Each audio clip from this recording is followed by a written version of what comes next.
Baru-baru ini tersiar berita penangkapan Dr. Lois yang kemudian dibebaskan oleh Bareskrim.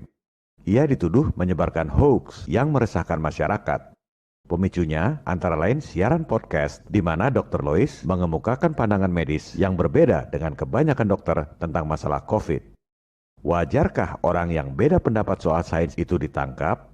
Atau ini akibat ulah orang-orang yang menamakan diri ahli kesehatan, merasa pengetahuannya adalah yang maha benar, padahal sebenarnya kurang wawasan dalam pemahaman medis.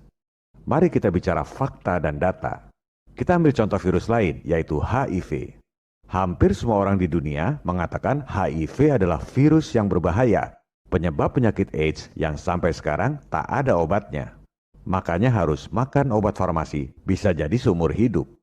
Kalau ada yang bilang HIV bukan penyebab AIDS, dianggap orang gila dan dianggap membahayakan masyarakat. Sekarang saya tanya, yang temukan virus HIV itu siapa? Jangan heran kalau yang mengaku ahli kesehatan pun nggak semua tahu siapa penemu HIV. Ia adalah Profesor Luc Montagny, virologis asal Prancis, Pasteur Institute. Kalau bahasa Prancis, ucapan dan tulisannya memang beda. Bombardier, bacanya Bombardier.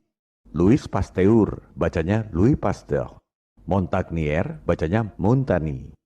Penemu HIV dan pemenang Nobel ini mengatakan bahwa sebenarnya tak ada bukti ilmiah HIV adalah penyebab AIDS.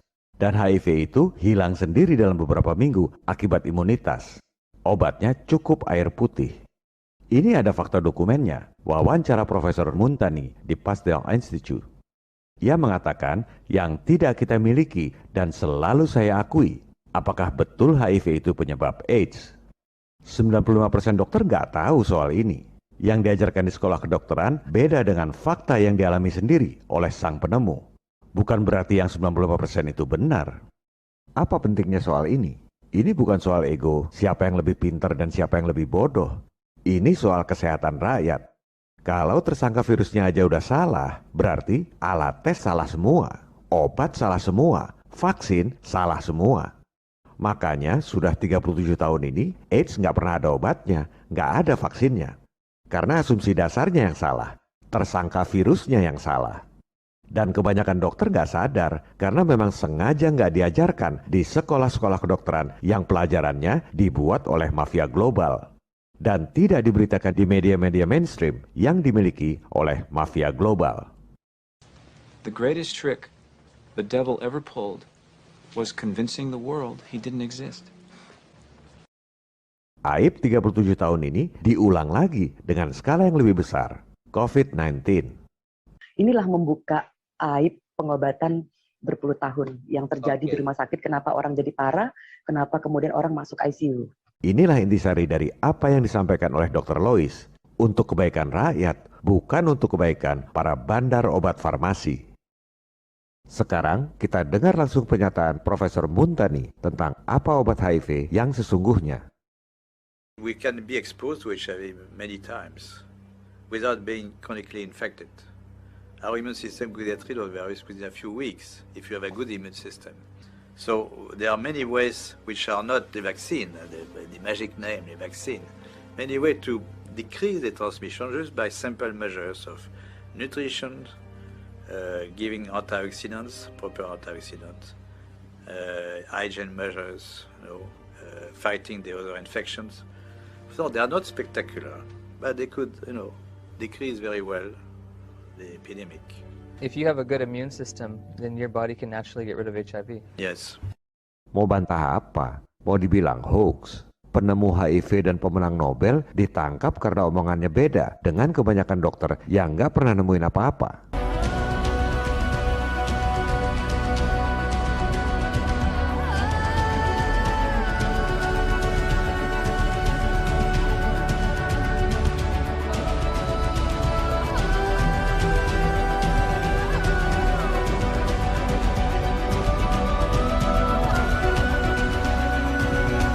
Di dunia ini, ada banyak dokter yang bersuara beda dan sangat vokal mengungkap kebenaran di balik pandemi dan vaksin.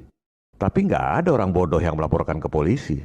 Dan polisi di luar negeri juga bisa nyaring. Yang ditangkap itu kalau bikin kerumunan di tengah lockdown. Kalau cuma menyatakan pendapat, mana ada yang ditangkap.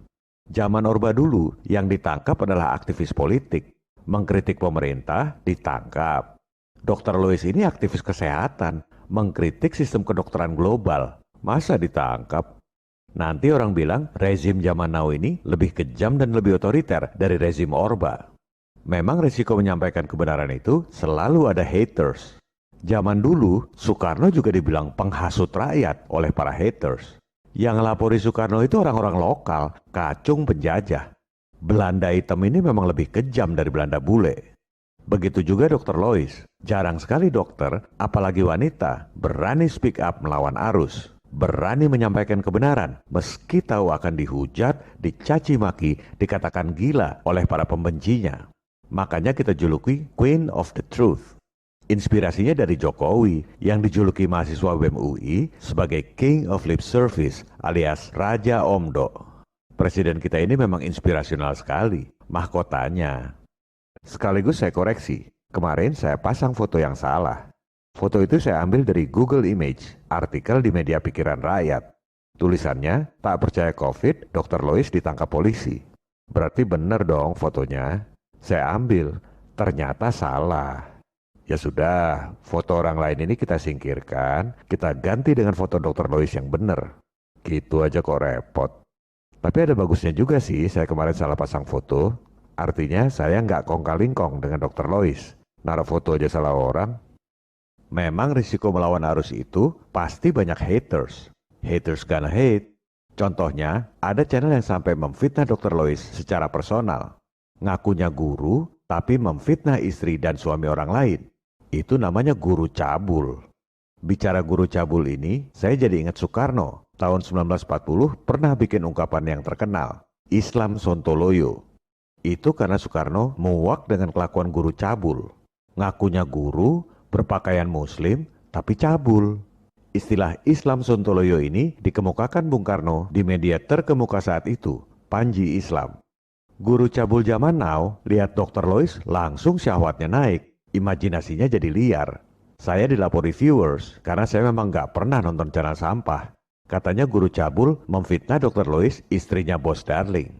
Nanti dia lihat foto Dr. Lois disandingkan dengan Jokowi, dibilang Dr. Lois istrinya Jokowi. Namanya juga otak udang. Kasihan guru cabul ini. Segitu miskinnya sampai harus cari duit receh di YouTube dengan memfitnah rumah tangga orang lain. Guru itu profesi yang mulia. Jangan sampai dirusak citranya gegara guru cabul ini. Mudah-mudahan Dr. Lois dan suaminya sabar menghadapi manusia-manusia sampah seperti itu. Haters lainnya adalah dokter pedagang sepatu yang cari duit dan popularitas dari pandemi. Kita sebut saja Dr. Tinja. Katanya Dr. Tinja inilah yang melaporkan Dr. Lois ke Polda. Masa sesama lulusan kedokteran ngadukan ke polisi? Emangnya nggak bisa komunikasi baik-baik?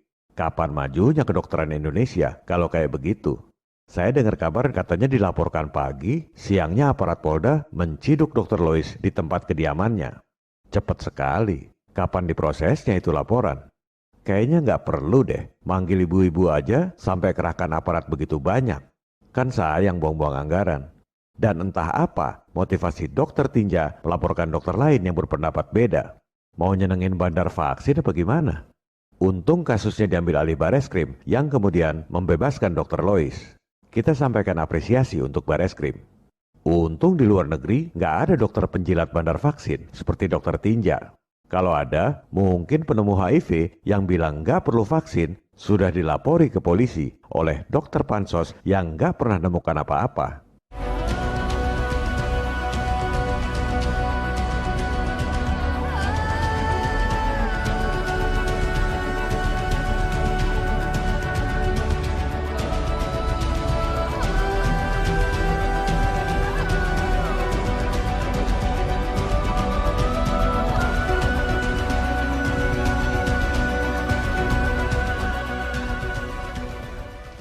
Pada episode 2, kita akan bahas pernyataan Dr. Lois yang dianggap paling kontroversial.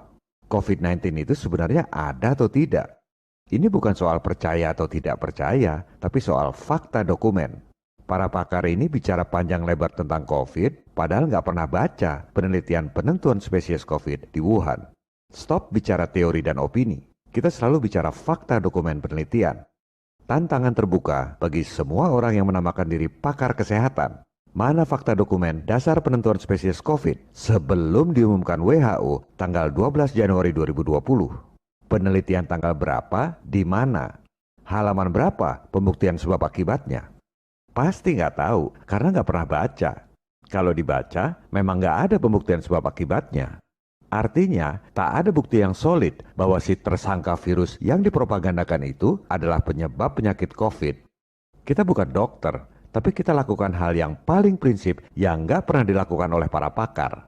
Kita akan beberkan fakta dokumen yang jadi dasar WHO untuk menentukan spesies COVID secara terbuka, transparan, berdasarkan fakta dan data. Dari situ, kita akan sama-sama buktikan yang selama ini disebut makhluk COVID itu sebenarnya apa.